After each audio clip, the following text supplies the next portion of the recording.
Hi friends, welcome to extra tasty channel.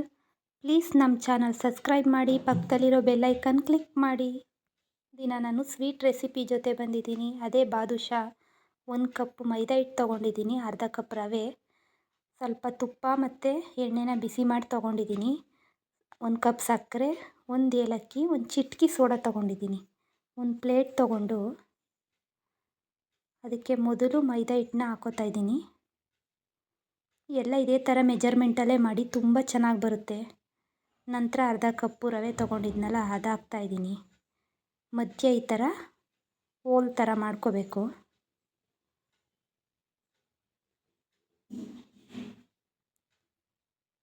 ನಂತರ ಅದಕ್ಕೆ ನಾವು ತುಪ್ಪ ಮತ್ತು ಎಣ್ಣೆನ ಕಾಯಿಸ್ಕೊಂಡಿದ್ದೋ ಬಿಸಿ ಮಾಡಿ ಅದನ್ನ ಹಾಕೋಬೇಕು. 1 ಚಿಟಿಕೆ ಸೋಡಾನು ಸೇರಿಸ್ಕೊಂಡಿದ್ದೀನಿ.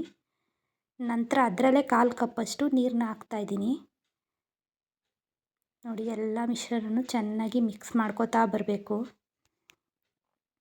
ಚೆನ್ನಾಗಿ ಮಿಕ್ಸ್ ಮಾಡ್ಕೊಳ್ಳಿ.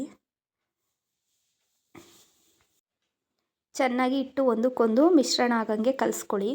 ಬೇಕಾದ್ರೆ ಒಂಚೂರು ನೀರು ಸೇರಿಸ್ಕೋಬೋದು, ಅಷ್ಟೇ ನೀರು ಸಾಕಾಗುತ್ತೆ. ನೋಡಿ, ಈ ಥರ ಎಲ್ಲನೂ ಮಿತ್ಕೋಬೇಕು, ಚೆನ್ನಾಗಿ ನಾದ್ಕೋಬೇಕು.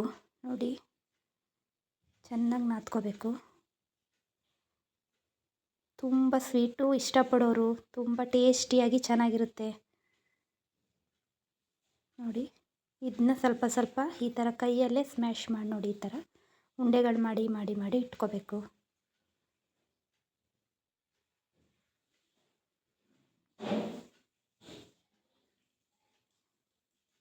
ನೋಡಿ, ಆ ಉಂಡೆಗಳನ್ನ ಎಲ್ಲ ರೌಂಡ್ ಆಕಾರದಲ್ಲಿ ಮಾಡಿಕೊಂಡು ಅದನ್ನ ನೋಡಿ ಈ ಥರನೇ ನಾನು ಯಾವ ಥರ ತೋರಿಸ್ತಾ ಇದ್ದೀನಿ ಅದೇ ಥರ ಸ್ಮ್ಯಾಶ್ ಮಾಡಿಕೊಂಡು ಮಧ್ಯ ಒಂದು ಹೋಲ್ ಮಾಡ್ಕೊಳ್ಳಿ.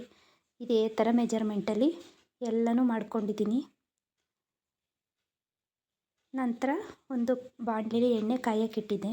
ನೋಡಿ, ಎಲ್ಲ ಒಂದೊಂದಾಗಿ ಎಣ್ಣೆಗೆ ಹಾಕ್ತಾಯಿದ್ದೀನಿ. ಮೀಡಿಯಮ್ ಫ್ಲೇಮಲ್ಲೇ ಇಟ್ಕೊಳ್ಳಿ, ಜಾಸ್ತಿ ಬೇಡ. ಉರಿ ಜಾಸ್ತಿ ಆದರೆ ಒಳಗಡೆ ಇರೋದೆಲ್ಲ ಬೆಂದಿರಲ್ಲ, ಇಟ್ಟಿಟ್ಟಂಗೆ ಆಗೋಗುತ್ತೆ. ಸಣ್ಣ ಉರಿಲೇ ಬೇಯಿಸ್ಕೊಳ್ಳಿ. ನೋಡಿ, ಬೆಂದಾಗಿದೆ. ನಂತರ ಒಂದು ಪಾತ್ರೆ ಇಟ್ಟು ಅದಕ್ಕೆ 1 ಕಪ್ ಸಕ್ಕರೆನೂ ಏಲಕ್ಕಿ ಕಾಯಿ ಹಾಕ್ತಾಯಿದ್ದೀನಿ.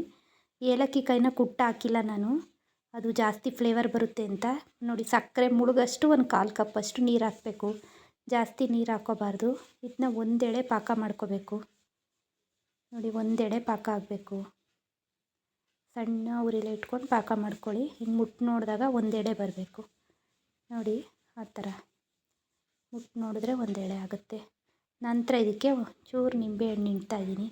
ಮೊದಲೇ ರೆಡಿ ಮಾಡಿ ಇಟ್ಕೊಂಡಿದ್ದು ಬಾದುಷಾಗಳನ್ನ 1 ಬೈ 1 ಎಲ್ಲ ಹಾಕಿ ಒಂದು 20 ನಿಮಿಷ ಹಾಗೆ ಬಿಟ್ಬಿಡಬೇಕು. ಮಿನಿಮಮ್ ಅಂದರೂ ಒಂದು 20 ನಿಮಿಷ ಇರಲೇಬೇಕು. ಮನೇಲಿ ಏನಾದ್ರು ಹಬ್ಬಗಳಿದ್ರೆ, ಫಂಕ್ಷನ್ ಇದ್ದರೆ ಈ ಥರ ರೆಡಿ ಮಾಡಿಕೊಡ್ಬೋದು. ಎಲ್ಲ ಇಷ್ಟಪಟ್ಟು ತಿಂತಾರೆ. ನಮ್ಮ ವಿಡಿಯೋ ಇಷ್ಟ ಆದರೆ ಲೈಕ್ ಮಾಡಿ, ಕಮೆಂಟ್ ಮಾಡಿ, ಶೇರ್ ಮಾಡಿ ಫ್ರೆಂಡ್ಸ್. Thank you.